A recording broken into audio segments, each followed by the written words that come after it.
गुरुर्ब्रह्मा गुरुर्विष्णुः गुरुर्देवो महेश्वरः गुरुः साक्षात् परब्रह्म तस्मै श्री गुरवे नमः. तस्मै श्री गुरवे नमः. नमस्कार. आपण गीतेचा 18वा अध्याय शिकायचा प्रयत्न करतोय. त्याच्यामध्ये आपण 22 श्लोक आतापर्यंत वाचले आहेत आणि समजून घ्यायचा प्रयत्न केलाय. तर 20, 21, 22 या 3 श्लोकांमध्ये काय शिकलो आपण? सात्विक ज्ञान कुठलं आहे, राजसी ज्ञान कुठलं आहे आणि तामसी ज्ञान कुठलं आहे. त्याच्यानंतर आता कर्म, सात्विक, राजस, तामस हे कसे असतात त्याच्याबद्दल आता आपण चिंतन करणार आहे. आज आपण समजा स्मिताताई असतील, आपण 23वा श्लोक जर म्हणू शकल्यात. हो. स्मिताताई म्हणा. नियतं सङ्गरहितं रागद्वेषतः कृतम् अफलप्रेप्सुना कर्म यत्त सात्विकमुच्यते. ओके. सो नियतं संगरहितं अराग द्वेषतः कृतम. म्हणजे अराग म्हणजे काय की राग नसणं. तर ह्याच्यामध्ये म्हणतात की that action which is regulated and which is performed without attachment, अराग, without love or hatred and without desire for fruitive results is said to be in the mode of goodness. म्हणजे जे कर्म आपण फलाच्या इच्छेनी करत नसून सगळ्या जगाच्या कल्याणासाठी करू, ते कर्म सात्विक कर्म आहे. आपल्याला विनोबा याच श्लोकाबद्दल काय सांगतात? नेमिले जे न गुंतुनी रागद्वेष न राखता केले निष्काम वृत्तीने कर्म ते होय सात्विक. नेमिले जे गुंतुनी राग द्वेष न राखता, म्हणजे आपल्याला जे नेमिलेलं काम आहे, आपलं जे स्वधर्मानुसार काम आहे, कर्म आहे, ते जर आपण कुठल्याही प्रकारचा राग द्वेष न राखता केलं, कुठलं कसं कसं केलं, निष्काम वृत्तीने, म्हणजे आपल्याला त्याच्या फळाची स्वतःसाठी अशी स्वार्थी अशी काही कामना नाही आहे, तर अशा प्रकारे जर आपण कर्म केलं तर ते आहे सात्विक.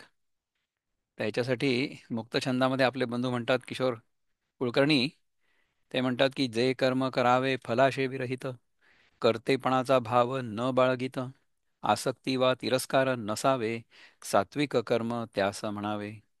फलाशे विरहित, कर्तेपणाचा भाव न बाळगता, आसक्ती आणि तिरस्कार न करता आपण जर कर्म केलं तर ते सात्विक कर्म आहे. फलाशा त्यजूनीच कर्मा करावे, व शास्त्रा विरोधी तयाने नसावे. तिरस्कार मोहासी वाटून द्यावे, असे कर्म सात्विक त्याला म्हणावे. फलाशा त्यजूनीच कर्म करावे आणि शास्त्राविरोधी तयारी नसावी. म्हणजे काय? शास्त्र आपल्याला काय सांगतं की वर्णाश्रम पद्धतीनुसार आपण आपलं कर्म करत राहायला पाहिजे. आपण जर लहान असलो तर अभ्यास करावा, गृहस्थ असलो तर सोसायटीला, इकॉनॉमीला कॉन्ट्रीब्यूट करावं, वानप्रस्थाश्रमामध्ये आपण त्याच्या पलीकडच्या आश्रमाची तयारी करावी, संन्यासाश्रमाची. आणि संन्यासाश्रमामध्ये आपण समजा आपला अजून पूर्णपणे भ्रमनिरास झाला नसेल स्वतःच्या स्वरूपाबद्दलचा, तर मग पुढच्या जन्माची तयारी करू. म्हणजे काय होईल की आपलं आयुष्य इथलं आणि ह्याच्या पलीकडचं सुद्धा चांगलं राहील. अशा प्रकारे आपण आपलं कर्म करावं. आणि जे काही कर्म करत असू ते ईश्वराच्या कृपेमुळे, ईश्वराच्या प्रेरणेमुळे होत आहे. आपण ते करत नाही आहे, प्रकृतीच्या नियमांनुसार होत आहे, हे सगळं माहिती जर असलं तर मग आपलं सगळं पुढे चांगलंच होतं. हं? तर अशा अशा प्रकारचं कर्म जे आहे ते सात्विक कर्म आहे. ज्ञानेश्वर महाराज काय म्हणतात? नित्य आणि नैमित्तिक ऑल्सो, पावेल तेव्हा तेही आसक्तीरहित, प्रीती अथवा द्वेष यांनी वर्जित, असं फलाकांक्षा न धरणाऱ्या मनुष्याने केलेलं जे कर्म आहे त्याला सात्विक कर्म असं म्हणतात. तरी स्वाधिकाराचेनी मार्गे आले जे मानिले अंगे, पतिव्रतेचेनी परिष्वंगे प्रियाते जैसे. तरी पतिव्रतेच्या आलिंगनाने जसा नवऱ्याला संतोष होतो, त्याप्रमाणे वर्णाश्रमाच्या मार्गाने वाट्यास आलेलं जे कर्म, ते त्याला स्वभावतःच मानवतं, म्हणजे त्याचं आचरण संतोषाने केलं जातं. तुम्ही विचार करा की एखाद्या पुरुषाला जर त्याची स्त्री पतिव्रता असेल तर तिने आलिंगन दिलेलं त्याला चांगलं वाटेल. परंतु समजा दुसऱ्या एखाद्या स्त्रीनी कुठल्या एका दुसऱ्या भावनेनी जर आलिंगन दिलं तर त्या पुरुषाला संकोच वाटेल, म्हणजे वाटायला हवा. वाटेल किंवा नाही काय माहित. तर अशा प्रकारे आपण जर स्वतःचं कर्म, स्वतःचं स्वधर्म म्हणजे स्वधर्मरूपी कर्म, स्वधर्म म्हणजे जे जे तुम्हाला सांगितलं तेच, की लहानपणी अभ्यास, तरुणपणी आपला प्रपंच व्यवस्थित, त्यानंतर वानप्रस्थाश्रमामध्ये चिंतन अशा गोष्टींबद्दल, आणि मग त्याच्यानंतर संन्यास आश्रमामध्ये संपूर्ण विरक्ती. अशा प्रकारचा आश्रमधर्म झाला. वर्णधर्म काय झाला? वर्णधर्म म्हणजे कसं आहे की कॉन्टेम्प्लेशन हा ब्राह्मण धर्म आहे, ब्राह्मण वर्ण आहे. आपण आता जे सगळेजण करतो आहोत ना, तर आपण सगळेजण ब्राह्मण आहोत. जन्म आपला कुठल्याही कुळात झाला असला तरी सुद्धा ब्राह्मण धर्म जो आहे किंवा ब्राह्मण वर्ण जो आहे त्याच्यामध्ये ज्ञानाचं महत्व आहे. ज्ञान संपादन करणं ह्याला महत्व आहे. आणि ते ज्ञान कुठलं? सात्विक ज्ञान. जर आपण सात्विक ज्ञान संपादन करण्याच्या मागे लागलेलो असू तर आपण सात्विक कर्म करतोय, ब्राह्मण आहोत आपण. हं? दुसरा क्षत्रिय कोण आहे? की जो स्वतःचं रक्षण करतो. तो कोणावर उगीचच्या उगीच आक्रमण करत नाही, पण स्वसंरक्षण करण्याची त्याला इच्छा पण असते आणि पात्रता पण असते. तर अशा प्रकारे समजा आपण राहिलो तर क्षत्रिय आहोत. ते जर आपल्याला सहज जमत असलं तर आपण क्षत्रिय आहोत असं समजायला हरकत नाही. तिसरं म्हणजे वैश्य. जर आपल्याला बिझनेस सहज करता आला, so we have a business mentality, तर तो बिझनेस आपण समाजाच्या कल्याणाकरता करावा, फक्त एवढंच आहे. ते जर केलं तरी आपण चांगले राहू. आणि चौथं म्हणजे शूद्र. शूद्र म्हणजे काय की ह्या तीनपैकी कुठल्याही कामामध्ये मला काही इंटरेस्ट नाही आहे, रस नाही आहे, परंतु लोकांनी मला जे काही सांगेल ते मी करेन. तर ते प्रामाणिकपणे करणं हा शूद्राचा धर्म आहे. तर याला कमी जास्त काहीच नाही. आपल्या शरीरामध्ये जर बघितलं आपण तर आपलं डोकं म्हणजे ब्राह्मण, आपल्या भुजा, खांदे म्हणजे क्षत्रिय म्हणजे स्वतःचं संरक्षण करणार, आपलं पोट म्हणजे वैश्य आणि आपले पाय म्हणजे शूद्र असं समजा. तर या पायावरच सगळा समाज उभा असतो. तर पायात धडधाकड पाहिजे ना. आपले पाय धडधाकड पाहिजे, तर आपण व्यवस्थित उभे राहू शकू. तर ज्यांना फारसं डोकं वापरायचं नाही आहे, ज्यांना काही खूप जास्त राज्य करायचं नाही आहे, सत्ता करायची नाही आहे, म्हणजे जाऊन लढायचं नाही आहे किंवा बिझनेस पण नाही करायचं, कुठल्याही प्रकारचा व्यवसाय किंवा धंदा नाही करायचा आहे, परंतु हे तीन लोक जे सांगतील ते आनंदाने करायचे, तर तो पाया आहे समाजाचा. त्यामुळे ज्यांना शूद्र म्हटलं जातं त्यांना आपण कमी लेखण्याची अजिबातच गरज नाही आहे. आपण ऋणी राहायला पाहिजे त्यांचं.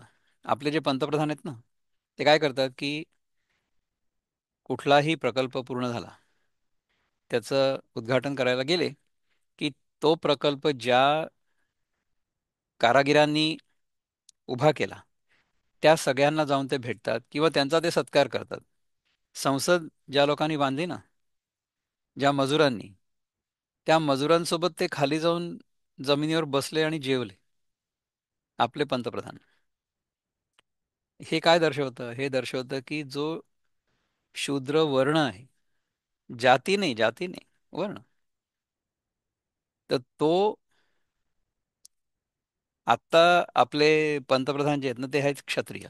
म्हणजे त्यांच्या वर्णानुसार, त्यांच्या कर्मानुसार ते क्षत्रिय आहेत.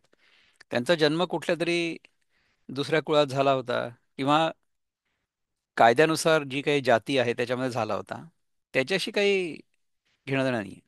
सध्या त्यांचं जे काम सुरू आहे ते क्षत्रियाचं काम आहे आणि ते देशाचं संरक्षण व्यवस्थित करतात, करतात. तर हा क्षत्रिय आहे. तर तो क्षत्रिय शूद्रासोबत जाऊन बसून जेवतो व्यवस्थित. तर ह्याचा अर्थ काय आहे की प्रत्येक वर्णाचा समाजाच्या उभारणीमध्ये आणि समाज चालण्यासाठी, समाज व्यवस्थित चालण्यासाठी महत्वाचा सहयोग असतो. तर शूद्र जो आहे त्याच्या पायावर सगळा समाज उभा आहे, त्यामुळे त्याच्याकडे दुर्लक्ष करून किंवा त्याची हेटाळणी करून समाज उभा नाही राहू शकत.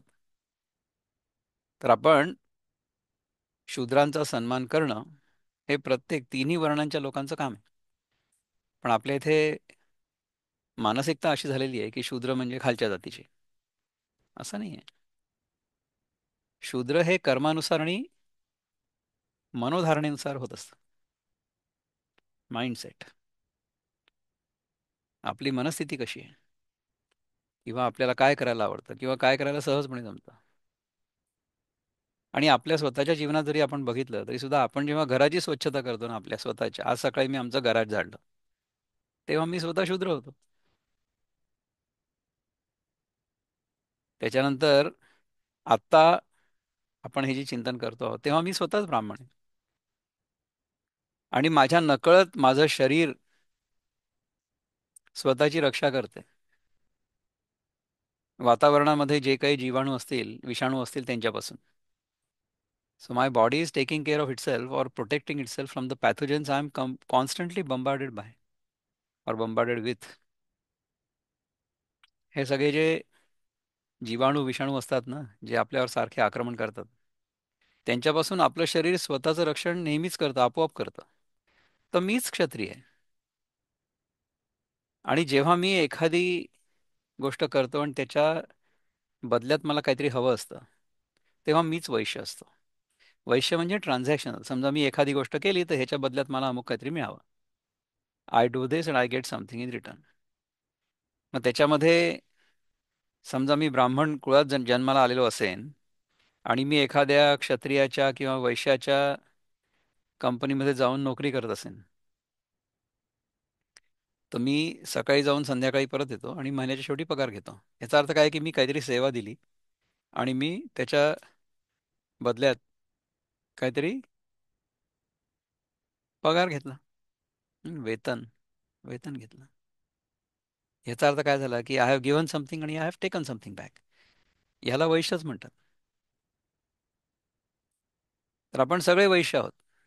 जेव्हा आपण जगामध्ये ट्रान्झॅक्शनल काहीतरी करतो की मी अमुक केलं की मला तमुक मिळेल, अशा प्रकारचं काम जेव्हा आपण करतो तेव्हा आपण सगळे वैश्य असतो. म्हणजे काय झालं की मीच ब्राह्मण आहे, मीच क्षत्रिय आहे, मीच वैश्य आहे आणि मीच शूद्रही आहे. त्यामुळे इतर कोणाला हिणवणं किंवा त्यांना आपल्यापेक्षा ते कमी आहेत असं मानणं किती चूक आहे. बरं, हे सगळं करून झाल्यानंतर सुद्धा माझं जे प्रोफेशनल काम आहे किंवा मी ज्यात PhD केली आहे, ते काम आहे अस्पृश्याचं. म्हणजे ते ह्या चार वर्णांमध्ये कुठेच येत नाही. म्हणजे काय? वेस्ट वॉटर ट्रीटमेंट, मैला पाणी शुद्धीकरण. तर हे काम करणारे जे लोक होते आपल्या समाजामध्ये एकेकाळी, त्यांना अस्पृश्य गणलं जायचं. तर त्या विषयात मी स्वतः PhD केली. म्हणजे काय झालं की आपण ब्राह्मणापासून ते अस्पृश्यापर्यंत सगळी कामं करतो आपण स्वतःच. त्यामुळे आपण स्वतः सर्वही आहोत. आपण इतरांना कशाला नावं ठेवायची की तुम्ही अमुक आहे, तुम्ही तमुक आहे. समजा मी असं कोणाला म्हटलं तर मला लोक म्हणतील की अरे, तुम्ही तर अस्पृश्याचं काम करता, आम्ही तुम्हाला शिवणार नाही, की तुम्ही आम्हाला शिवू नका, कारण की तुम्ही मैला पाण्यात काम करता. असं चालेल का? ज्ञानेश्वर महाराज काय म्हणतात बघूया. सावळ्या अंगा चंदन, प्रमदालोचनी अंजन, तैसे अधिकारासी मंडण नित्यपणे जे. सावळ्या अंगाला ज्याप्रमाणे चंदनभूषण असतं. सावळा जर रंग असेल तर आपण चंदन लावलं तर आपण गोरे दिसू, नाही का? सँडलवूड सोप वगैरे किती लोक विकतात ते भारतामध्ये. तरुण स्त्रीच्या डोळ्यांना जसं अंजनाचं भूषण असतं. तरुण स्त्री असेल तर तिने काजळ जर लावलेलं असलं तर चांगलं असतं, चांगलं दिसतं म्हणजे. त्याप्रमाणे जे कर्म नित्य कर्तव्य असल्यामुळे अधिकाराला भूषण आहे. आपलं जे नित्य कर्तव्य आहे ते जर आपण केलं तर आपल्या अधिकाराला ते भूषण असतं. यावर authority is glorified or beautified if we do our designated duty, right. ते नित्य कर्म भले, होय नैमित्तिकी सावाईले, सोनयासी जोडले सौरभ्य जैसे. सोन्याला ज्याप्रमाणे सुगंध प्राप्त व्हावा त्याप्रमाणे नित्यकर्माला शोभा आहे. तर सोन्याला सुगंध प्राप्त होतो का? सोन्याला काही सुगंध असेल का कधी? परंतु जर सोन्याला सुगंध प्राप्त झाला तर काय होईल? सोने पे सुहागा असं म्हणतात ना हिंदीमध्ये. म्हणजे सोनं पण आहे आणि सौभाग्य पण आहे. तेव्हा त्या नित्यकर्माला शोभा येते. आणि अंगा जीवाची संपत्ती, वेचुनी बाळाची करी पाळती, परी जीवे उबगणे हे स्थिती न पाहे माय. शरीर आणि प्राणाचं सामर्थ्य खर्च करूनही आई मुलाचं पालन करते, परंतु आईच्या जीवाला मुलाचं पालन करण्याचा केव्हाही कंटाळा येत नाही. तैसे सर्वस्वे कर्म अनुष्ठी, परी फळ न सुये दिठी, उखिती क्रिया पैठी ब्रह्मीची करी. त्याप्रमाणे सर्व प्रकाराने कर्माचं अनुष्ठान करतो, परंतु फळावर लोभदृष्टी ठेवत नाही. तर एकंदर कर्म ब्रह्माच्या ठिकाणी तो अर्पण अर्पण करतो. म्हणजे ब्रह्मार्पण ब्रह्मवीर ब्रह्माग्नो ब्रह्मणाहुतम. सगळंच्या सगळं कर्म आपण ब्रह्माला अर्पण करतो. आणि प्रिय आलिया स्वभावे, शंबळ उरे वेचे ठाऊवे, नव्हे तैसे सत्प्रसंगे करावे पारुषे जरी. प्रियकर मित्र वगैरे आला असता त्याच्या सन्मानार्थ आपल्याजवळील अन्नसामुग्री सर्व खर्च झाली अथवा काही शिल्लक आहे याचं जसं स्वाभाविकच भान राहत नाही, त्याप्रमाणे एखादा योग्य प्रसंग म्हणजे काय की सत्पुरुषाशी आत्मचर्चा करणं वगैरेचा प्रसंग प्राप्त झाला असता भान न राहून आपलं नित्यकर्म करायचं जर राहिलं तर काय होईल? तरी अकारणाचे निषेधे, द्वेषाते जीवी न बांधे, जालियाने जालियाचेनी आनंदे पुंजो नेणे. तरी नित्यकर्म करायचं राहिलं ह्याच्या खेदाने मनाला वाईट वाटू देत नाही. अथवा नित्यकर्म जर हातून यथासांग झालं तरी त्याच्या आनंदाने अभिमान मिरवण्याचं जाणत नाही. आता बघा की समजा तुमचा हा सगळ्यांचाच अनुभव असेल की आपल्याकडे समजा कोणी एखादी प्रिय व्यक्ती आली, आपला जुना मित्र किंवा जुनी मैत्रीण, तुम्ही विचार करून बघा की ते आल्यानंतर मग आपण आपलं जे नेहमीचं काम असतं ते राहून जातं पुष्कदा. म्हणजे जर आपण रोज काहीतरी करणार असलो, पूजा वगैरे करणार असलो किंवा आणखीन काही करणार असलो नित्यकर्म, ते करण्याची आपल्याला आठवण पण राहत नाही. कारण की आपला प्रिय मित्र किंवा प्रिय मैत्रीण आपल्या घरी आली त्याचा आनंद इतका असतो. किंवा आता समजा सत्संगाचा प्रसंग आला, तुम्ही पुष्कदा तुमच्यापैकीच काही लोकांनी मला सांगितलेलं आहे की आपलं हे जे चिंतन आहे हे सारखं सुरू राहावं, हे संपूच नाही असं वाटतं. कारण की आपल्याला हे आवडतंय, ह्याच्यामध्ये आपण स्वतःला विसरून जातोय. तर अशा प्रकारे आपलं स्वधर्म कर्म करत असताना जर आपल्याला आनंद येत असला तर त्याचा बोजा नाही वाटणार, आनंदच वाटेल. अशा प्रकारे जर कर्म केलं आपण तर ते सात्विक कर्म आहे. ऐस ऐसिया हातवटिया, कर्म निफजे जे धनंजया, जाण सात्विक हे तया गुमनाम गा. अर्जुना, अशा या हातवटीने जे काम कर्म घडतं त्याला सात्विक कर्म हे त्याच्या गुणावरून आलेलं नाव आहे असं समज. ययावरी राजसाचे, लक्षण सांगिजेल साचे, न करी अवधानाचे वाणे पण. यानंतर राजस कर्माचं खरोखर लक्षण सांगता येईल, सांगण्यात येईल. तर तू लक्ष देण्याच्या कामी कसूर होऊ देऊ नकोस. तर आता हे सात्विक कर्म काय आहे ते सांगितलं आणि ह्याच्यानंतर राजस कर्म जे आहे ते सांगणार आहे.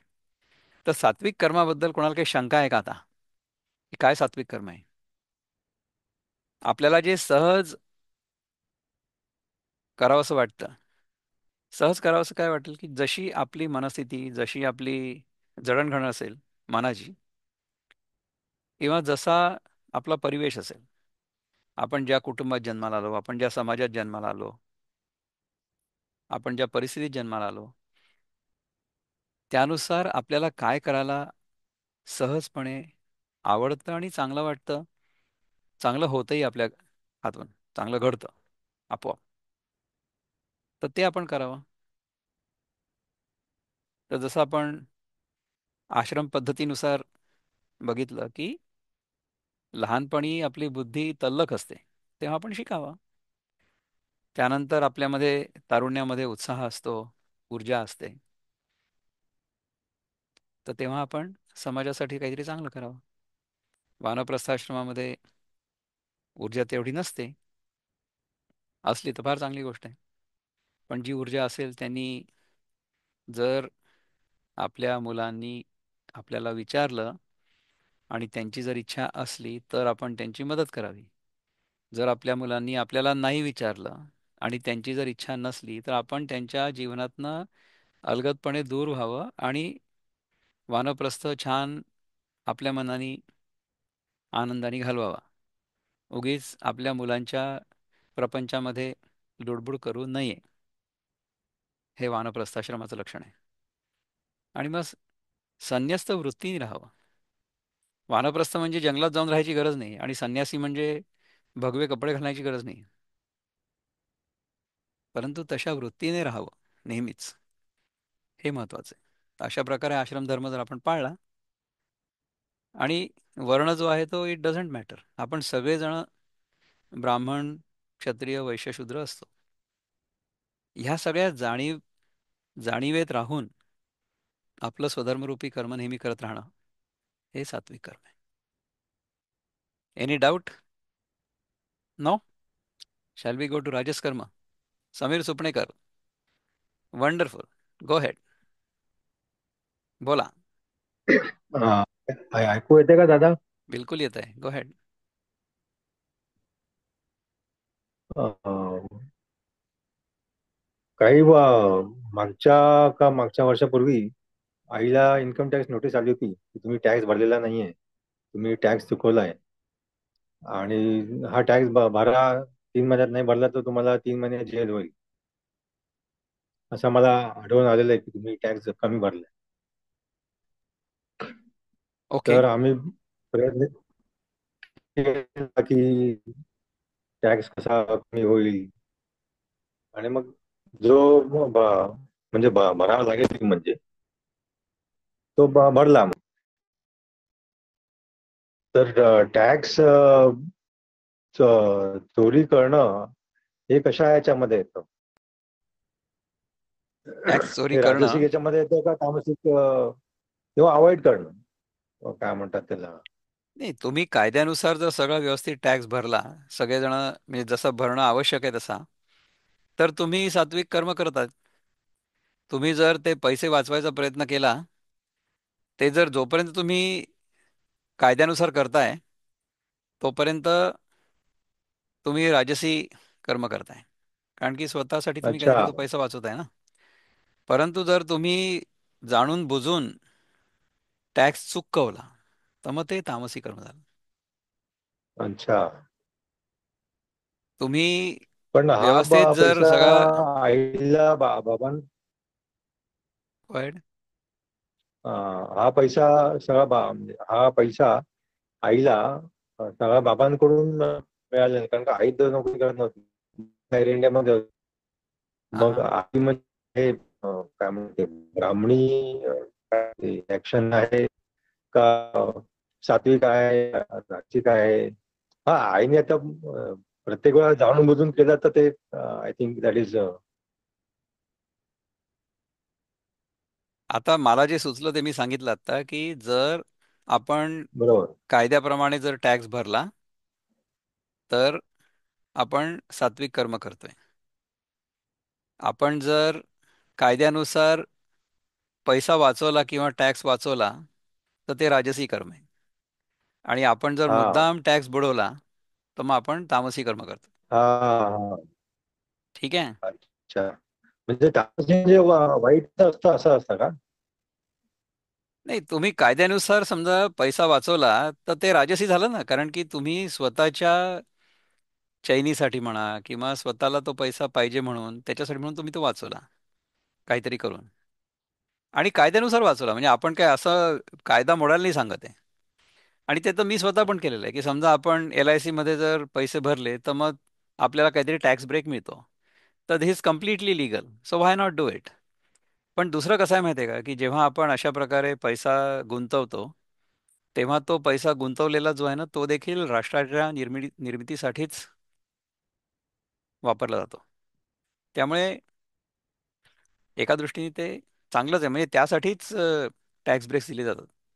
गव्हर्नमेंट तुम्हाला टॅक्स ब्रेक कशाला देते, की तुम्ही तो पैसा त्याच्यामध्ये गुंतवावा, म्हणजे मग तो राष्ट्राच्या कामासाठी वापरला जाऊ शकतो. असं आहे. ठीक आहे. All right, thank you. आपण ह्याच्या पलीकडचा श्लोक बघूया आता. Let us go into the next one. तर 24व्या श्लोकामध्ये भगवान काय म्हणतात? राजस कर्म कुठलं, की यत्तु, हां, स्मिताताई, युअर टर्न प्लीज. आहात का तुम्ही? यत्तु कामेप्सुना कर्म साहंकारेण वा पुनः क्रियते बहुलायासं तद्राजसमुदाहृतम्.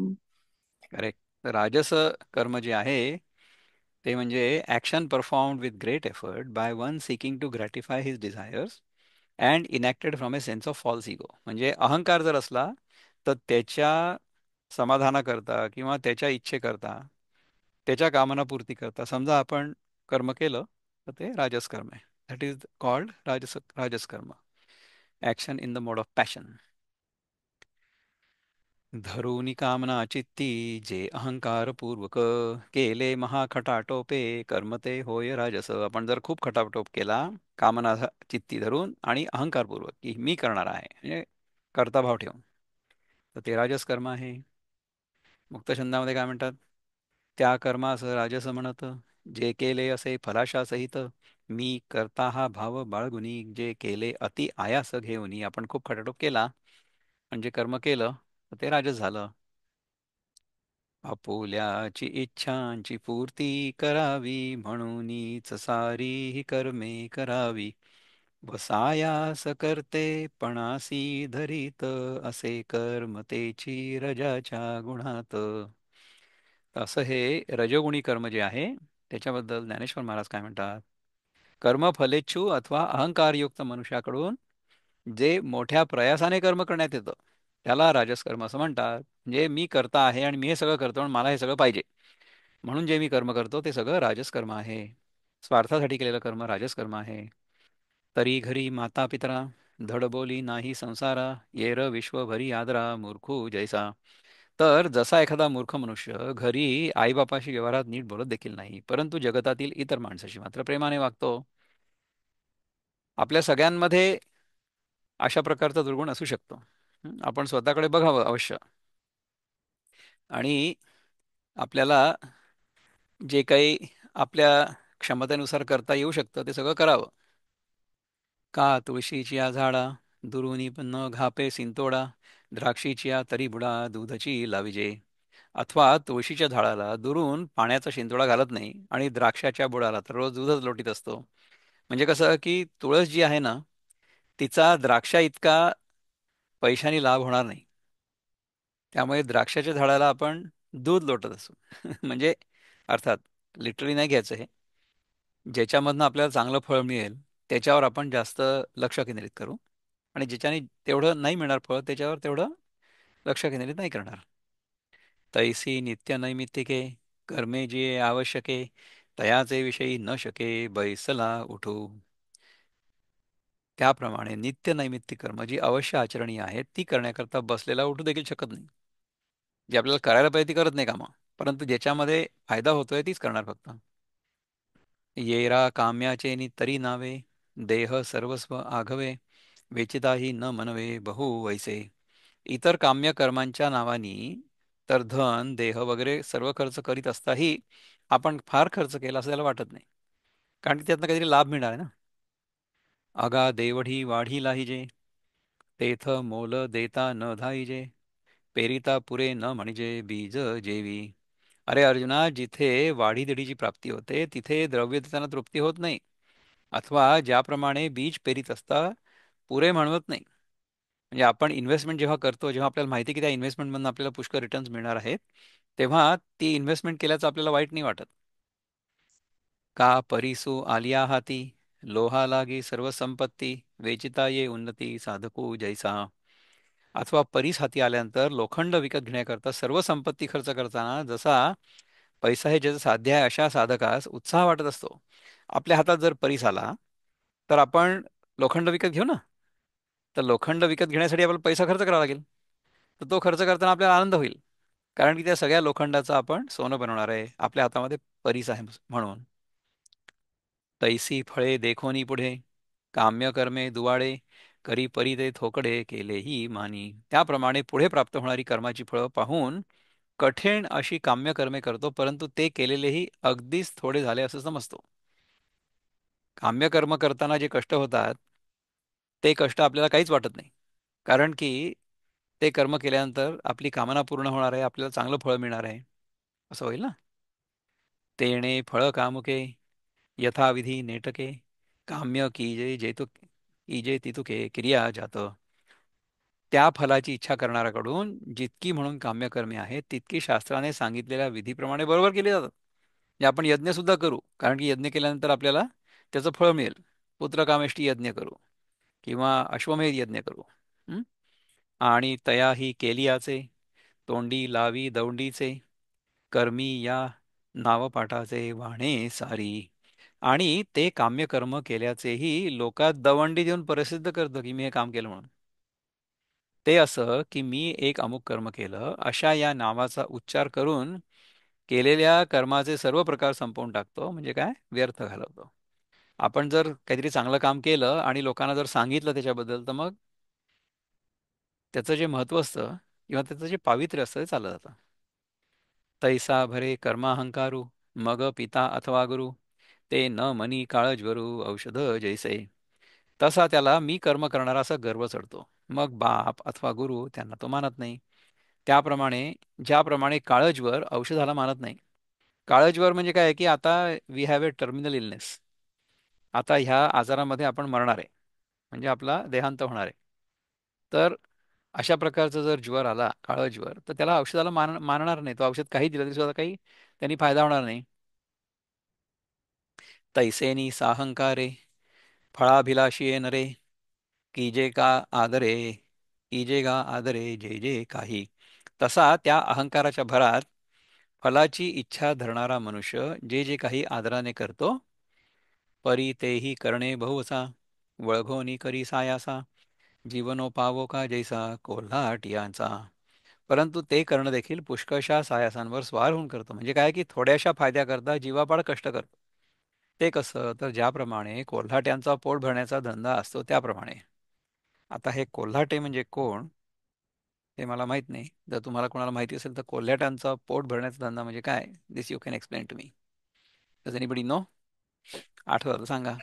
रस्त्यावरती डोंबाऱ्याचा खेळ करणारे लोक असतात त्यांना कोल्हाटी म्हणतात. अहो, म्हणजे कोलांट्या एवढ्या करून दाखवतात आपल्याला आणि आपण त्यांना पैसे देतो. ओके. एका कणा लागीन उंदीरू आसका उपसे डोंगरू का शेवाळ उद्देशे दुर्धरू समुद्रू ढवळी. धान्याच्या एका कणाकरता उंदीर सर्व जसा सर्व डोंगर पोखरतो, अथवा शेवाळाच्या हेतूने बेडूक जसा समुद्र ढवळतो. पै भिके परते न आहे तरी गारुडी सापू आहे काय कीजे शिणूची होये गोडू एका. पहा की भिके पलीकडे काही प्राप्ती होत नाही तरी गारुडी साप वागवतो. काय करावं? एखाद्याला शिणच म्हणजे कष्टच गोड वाटतो. हे असो परमाणूचे निलाभे पाताळ लंघिती वोळंबे तैसे स्वर्ग सुख लोभे विचंबणे जे. हे राहू दे.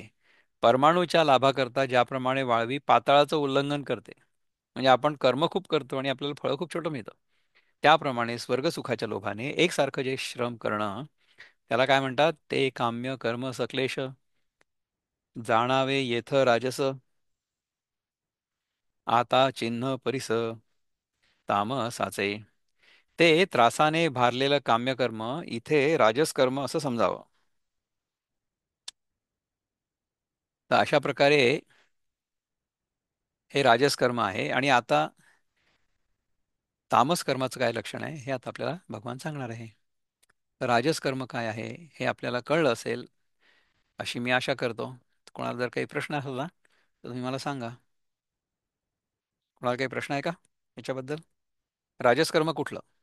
राजसकर्म ते की ज्याच्यासाठी आपण खूप कष्ट करतो, खटाटोप करतो, आणि ते कर्म केल्यानंतर फळ छोटंसंच मिळतं. पण ते छोटंसंच फळ आपल्याला मिळावं आणि त्याने आपल्याला खूप आनंद होतो, म्हणून आपण पुष्कळ कष्ट करायला तयार असतो. तर हे जगामधल्या कुठल्याही कर्माकरता, म्हणजे जगामध्ये एखादं फळ मिळावं, जगामध्ये नाही, ह्या जगामध्ये नाही, पुढल्या जगामध्ये म्हणजे स्वर्गामध्ये जे काही फळ मिळेल किंवा मिळावं अशी आपली अपेक्षा असते, त्याच्यासाठी आपण जे कर्म करू ते राजस कर्म. ओके. आपण सात्विक कर्म काय आहे पाहिलं, ज्याच्यामध्ये कर्ताभाव नाही, सगळ्यांच्या कल्याणासाठी करणं, स्वधर्मानुसार वर्णाश्रम धर्मानुसार केलेलं कर्म सात्विक कर्म. आणि जे फळाची इच्छा धरून केलेलं कर्म असतं सकाम कर्म राजस कर्म. आता तामस कर्म पा काय म्हणतात. Let's see what Prabhupada has to say. Mitatai?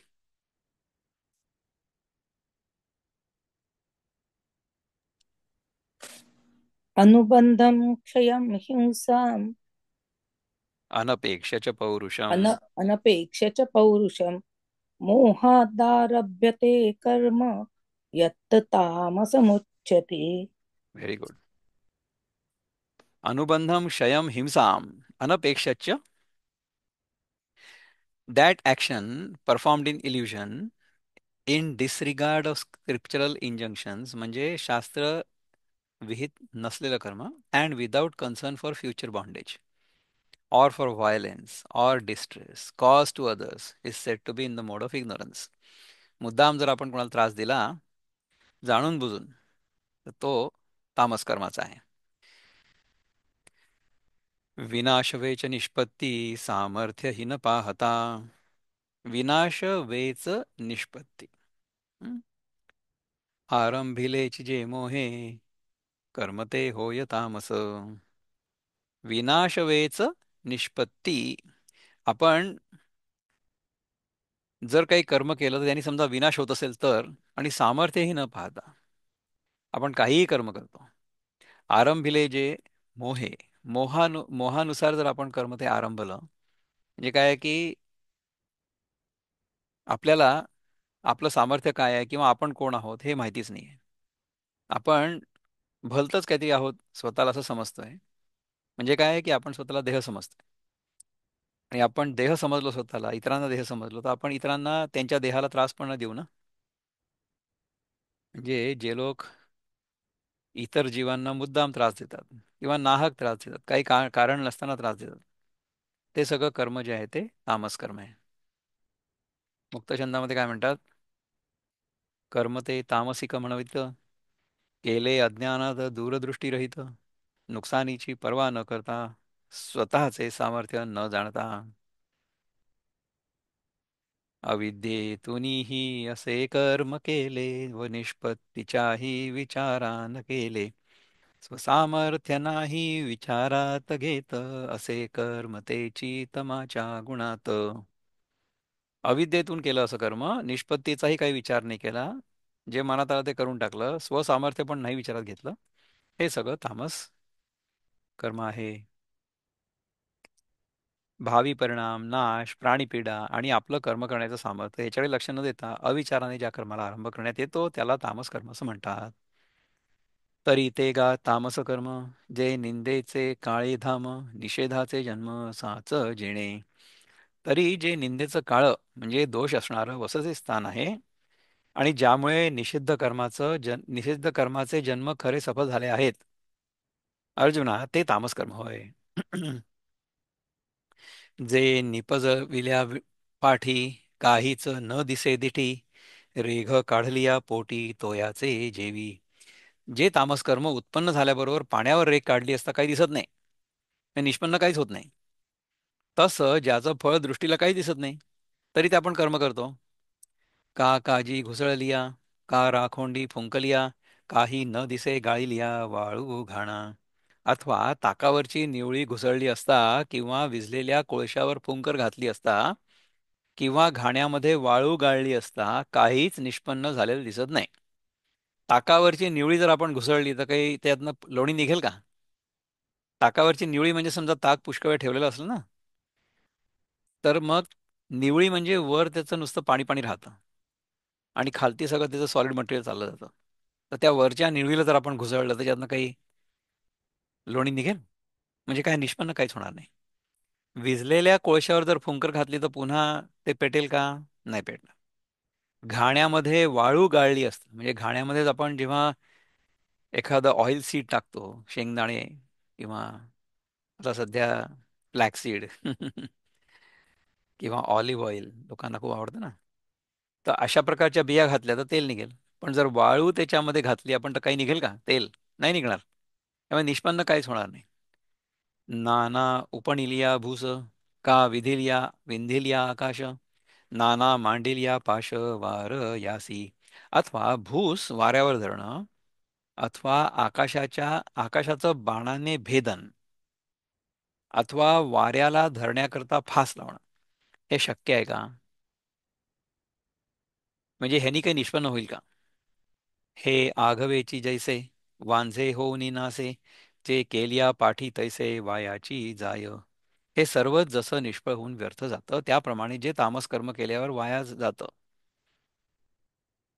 येरवी नरदेहाही एवढे, धन आठणीये पडे, जे कर्म निपजविता मोडे जगाचे सुख. एरवी तामस कर्म करण्यात नरदेहा एवढे धनही नाहीसं होतं, आणि जे करीत असताना जगाच्या सुखाचा बिघाड होतो. तामस कर्म करण्यामध्ये काय होईल की आपला नरदेह जो मिळालेला आहे ते म्हणजे किती मोठं धन आहे. तर या नरदेहामध्येच हे सगळं चिंतन करणं आणि आपण स्वतः कोण आहोत हे आपल्याला समजणं शक्य आहे. जर आपण त्या नरदेहाचा उपयोग ह्या सगळ्या चिंतनाकरता आणि स्वतः कोण आहोत हे ओळखण्याकरता नाही केला, तर आपला नरदेह वाया जाईल. भलती सलती कामं करण्यात कशा, ज्याच्यातनं काहीच निष्पन्न होणार नाही. आपल्याला खरोखरीच काय हवंय बघा, आपल्याला सगळ्यांना ना एकच गोष्ट हवी आहे. आपल्याला नेहमी आपण सुखात असावं असं वाटतं आणि दुःख नसावं असं वाटतं. आपण जे काही करतो त्याच्या मागे प्रेरणा हीच असते की मला सुख मिळावं आणि मला दुःख होऊ नये. आपण ते सुख ह्या जगामध्ये ज्या वस्तू आहेत किंवा ज्या काही जागा असतील, आता माझ्या मागे बघा हे नॉर्वेचं आहे, मला असं वाटतं चित्र किती सुंदर आहे. तर आपल्याला असं वाटतं की आपण इथे जावं आणि इथे राहावं, किंवा अशा जागी आपण कायमच राहावं. एखादी वस्तू, चांगली वस्तू मला मिळावी, एखादी चांगली व्यक्ती माझ्या जीवनात यावी, एखाद्या चांगल्या परिस्थितीमध्ये मी राहावं. हं? आणि चांगल्या काळामध्ये मी राहावं. म्हणजे आधी ना खूप चांगला होता काळ, आत्ता काही खूप चांगला नाही, भविष्यात चांगला येणार आहे. म्हणजे काय की मला त्या काळामध्ये, भूतकाळामध्ये किंवा भविष्य काळामध्ये राहण्याचं स्वातंत्र्य आहे का? विकल्प तरी आहे का? Do I have the choice to live in the past or in the future? I don't. तर मला जोपर्यंत असं वाटत राहील की हे माझं सुख जे आहे ते ह्या देश, काल, वस्तू, व्यक्ती, परिस्थितीवर अवलंबून आहे, आणि ह्या सगळ्या ठीक असल्या की मी सुखी राहीन, तर मला कायमचं सुख कधीच नाही मिळू शकत. तर कायमचं सुख कुठे आहे आणि आत्यंतिक दुःख निवृत्ती कुठे आहे? तर ही फक्त अद्वैतामध्ये आहे. अद्वैतामध्ये आत्यंतिक दुःख निवृत्ती आणि निरंकुशा तृप्ती. निरंकुशा तृप्ती म्हणजे जिथे त्याला अंकुशच नाही आहे तृप्तीला आपल्या. यू आर सो फुलफिल्ड कृतकृत्यश्च भारत. अशा प्रकारची जर अनुभूती आपल्याला नेहमी राहिली, कायम राहिली, तर ही कशी राहू शकते? जर कायमस्वरूपी आनंद म्हणजेच मी आहे हे कळलं तर होऊ शकते, तरच होऊ शकते. म्हणजे भक्तिमार्गी म्हणतील की नाही नाही नाही, आपण जर भगवंताच्या प्रेमात पडलो आणि प्रेमात राहिलो, तर त्या प्रेमात राहण्याचं जे सुख आहे ते तुमच्या अद्वैतापेक्षा जास्त चांगलं आहे. ठीक आहे. तर ते सुख आपल्याला फक्त जागृतावस्थेमध्ये किंवा स्वप्नावस्थेमध्ये अनुभवायला मिळू शकतं. परंतु निद्रेमध्ये काय? निद्रेमध्ये ते मिळतंच, सगळ्यांनाच मिळतं, परंतु ते अजाणतेपणामध्ये मिळतं. तर तुम्ही जागे असताना भक्तीमध्ये राहा, भगवंताच्या प्रेमात राहा, भगवंताची भजनं करा, कीर्तन करा, नाम जप करा, आणि एक दिवस भगवंत आणि तुम्ही वेगळे नाही आहेत हे तुम्हाला कळेल. आणि जर तुम्ही दुसरीकडनं प्रवास सुरू केला, तुम्हाला हे कळलं की माझं खरं स्वरूप काय आहे, तर मग मला लक्षात येईल की मी आणि भगवंत वेगळे नाहीच आहोत. मी स्वतःला जीव मानतो, इतरांना जीव मानतो, ते जे आवरण आहे त्याच्यामुळे. आणि भगवंताला, ईश्वराला, सगुण साकार ईश्वराला वेगळं मानतो, कारण की मी स्वतःला देह मानतो किंवा स्वतःला जीव मानतो. तर तुम्ही द्वैतामधनं विशिष्ट अद्वैतामध्ये जाता आणि विशिष्ट अद्वैतामधनं पूर्ण अद्वैतात जाता, किंवा पूर्ण अद्वैताचा बोध झाला तरी सुद्धा तुम्ही ह्या दोन्हींमध्ये सहजपणे राहू शकता. म्हणजे अद्वैतावर निष्ठा असली तर तुम्ही भक्तीचा आनंद घेऊ शकत नाही हे कोणी सांगितलं? घ्या ना, जरूर घ्या. परंतु आत्यंतिक दुःख निवृत्ती आणि निरंकुशा तृप्ती ह्या दोन शेवटच्या स्टेप्स आहेत अद्वैतामध्ये. तर त्या जर झाल्या हा देह असताना तर फार चांगली गोष्ट आहे. नाहीतर आपण आपला हा देह नाहीसा करतो तामस कर्म करण्यामध्ये, आणि जे सुख देऊ शकत नाही अशा गोष्टींच्या मागे लागतो. जैसा कमळवनी फासू काढिलिया काटसू आपण झिजे नाशू कमळा करी. ज्याप्रमाणे कमळाच्या वनावरून काट्याचा फास ओढीत नेला असताना तो फास आपण स्वतः झिजतो आणि कमळाचा नाश करतो. म्हणजे आपण स्वतःचाही नाश करतो, स्वतःलाही झिजवतो आणि कमळालाही नाश करतो. का आपण आंगे जळे आणि नागवी जगाचे डोळे, पतंगू जैसा सळे दीपाचेनी. अथवा दिव्याच्या द्वेषाने पतंग ज्याप्रमाणे दिव्यावर उडी टाकून आपण स्वतःच जळतो आणि लोकांच्या डोळ्यांना दिसेनासं करतो,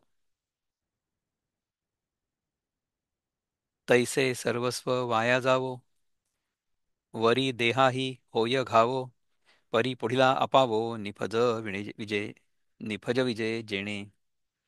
ज्याप्रमाणे सर्वस्वाचाही नाश झाला तरी चालेल आणि शिवाय स्वतःच्या देहाला इजा झाली तरी बेहतर, परंतु ज्याच्या योगाने दुसऱ्यास अपाय उत्पन्न होतो. आता ह्याचं उदाहरण तर सगळ्यांनाच माहिती आहे की माझ्या स्वतःच्या देहाचा अंत झाला तरी चालेल, परंतु मी इतर लोकांच्या देहाचा अंत करीन. याचं उदाहरण तर आपण वर्तमानपत्रात किंवा बातम्यांमध्ये वाचत असतो की कोणीतरी स्वतःच्या देहाचा नाश केला आणि इतर देहांचा पण नाश केला त्याच्यासोबत. तर ह्याला तामस कर्म म्हणतात. कळलं ना? माशी आपण याते गिळवी, परी पुढीला वांती शिणवी. ते कश्मळ आठवी आचरण जे. माशी आपल्या स्वतःला गिळवते, परंतु दुसऱ्याला माशी गिळणाऱ्याला ओकारीने शिणवते. त्याप्रमाणे म्हणजे समजा आपण माशी गिळली तर माशी तर मरेलच, परंतु आपण पण ओकारीने बेजार होऊ ना. त्या माशीच्या घाणेरड्या कृत्याची म्हणजे आपपरपीडक अशा कृत्याची जे तामस कर्म आठवण करून देतं. तेही करावयो दोषे, मज सामर्थ्य असे की नसे. हेही पुढील तैसे न पाहता करी. तेही करण्याकरता मला सामर्थ्य आहे की नाही हा पुढील विचार तर करावा, पण तसं काही न पाहता कर्म करतो.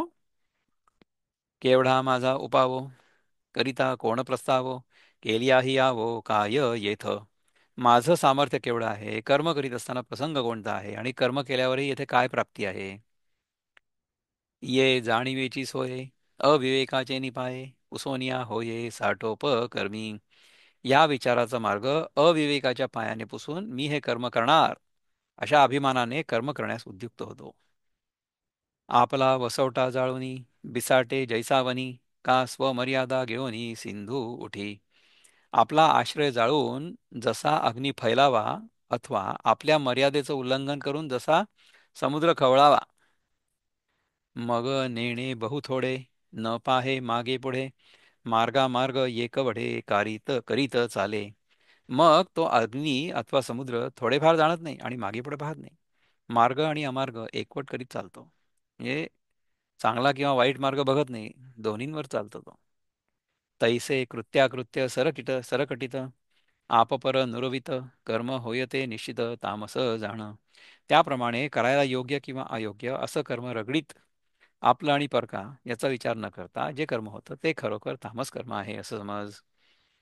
ऐसी गुणत्रय भिन्ना कर्माची का अर्जुना, हे केली विवंचना उपपत्तीशी. अर्जुना, तीन भिन्न गुणांमुळे तीन भिन्न प्रकारच्या झालेल्या कर्माचे असे उपपत्ती सहित विवेचन केलं.